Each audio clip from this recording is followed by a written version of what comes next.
పోనీ ఈ ట్యాగ్ ఉందా సార్? అంటే మీరు ఎవరికైనా లక్కీ, లేదంటే మీకు ఎవరైనా లక్కీ, ఈ ట్యాగ్ ఎవరితో ఉందా సార్? అంటే జనరల్గా ఇప్పుడు ఒక ట్రెండ్ ఏం నడుస్తుందంటే నరేష్ గారు చాలా లక్కీ, ఆయన ఉంటే సినిమా హిట్ అవుతుంది అనేది ఉంది. అవునండి. కానీ ఫ్యాక్ట్ ఏంటంటే ఇట్ ఇస్ ద ఆపోజిట్.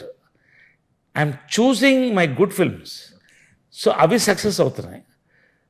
ఇప్పుడు నా క్యారెక్టర్ ఎక్స్ట్రాడినరీగా ఉంటే ఒప్పుకుంటా, లేదా ఒక ఎక్స్ట్రాడినరీ ఫిల్మ్లో ఒక డీసెంట్ క్యారెక్టర్ వచ్చినా ఒప్పుకుంటా, because I'm enjoying the success of the ఫిల్మ్లో నేను ఉన్నానని. సో ఆ చూసింగ్ ఆఫ్ ద ఫిల్మ్లో యూ గెట్ దిస్. గత సంవత్సరంలో 5-6 వరుస కొట్టే హిట్.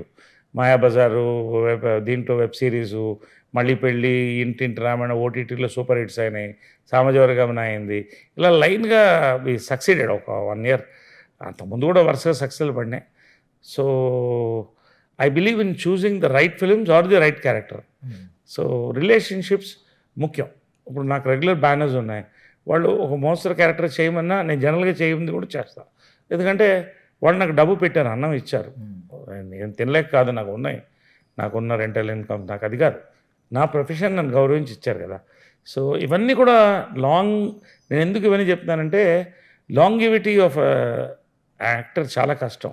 50 years సక్సెస్ అయ్యానంటే అవమానాలు పడ్డాను, సన్మానాలు తీసుకున్నాను, కానీ ఈ రిలేషన్షిప్స్ అనేది లాంగ్ వే తీసుకెళ్తాయి. అది చాలామంది మెయింటైన్ చేయట్లేదు ఈరోజు. మేమందరం మీ ఫ్యాన్స్ సార్. సో మేము కోరుకునేది ఒకటి సార్, సామాజిక వర్గం పార్ట్ 2 అని మేము అడగం. కాకపోతే సామాజిక వర్గం క్లైమాక్స్ షాట్లో మీరు వచ్చారు చూడండి, దానికి మాకు కంటిన్యూషన్ కావాలి, ఏదో ఒక సినిమాలో ఒక రోల్, అలాంటి కంటిన్యూషన్ వెయిట్ చేస్తున్నాం. సామాజిక వర్గం టీం నుంచే రావచ్చేమో, కాబట్టి వీఆర్ వెయిటింగ్. లాట్ ఆఫ్ 24 అనేది నాకు చాలా సినిమాలు, బ్యూటిఫుల్ సినిమాలు వస్తున్నాయి. నాట్ జస్ట్ కామెడీ హిలేరియస్గా కామెడీస్ వస్తున్నాయి, కొన్ని చేస్తున్నాం. కొన్ని బ్యూటిఫుల్ ఫ్యామిలీ కామెడీస్ వస్తున్నాయి, కొన్ని వెరీ సీరియస్ డిఫరెంట్ రోల్స్ వస్తున్నాయి.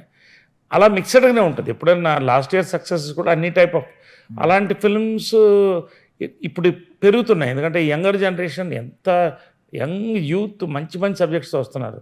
సో అలాంటి వాళ్ళు వస్తే, అందుకనే నేను ఎప్పుడు నా సక్సెస్ ఇంకోటి అంటే ఈ స్లాబ్ రేట్లు పెట్టుకోను, రోజుకింత ఇదేం కాదు. ఒకసారి ఒక యంగ్ డైరెక్టర్ మంచి సినిమా తీసుకొచ్చి ఒక మంచి ప్రొడ్యూసర్తో వస్తే ఐఎమ్ రెడీ టు డూ, కొంత దిగొచ్చి నేను చేస్తాను. ఎందుకంటే వాళ్ళ కోసమే కాదు, వాళ్ళ కోసం, నా కోసం కూడా నాకు మంచి సినిమా పడుతుంది.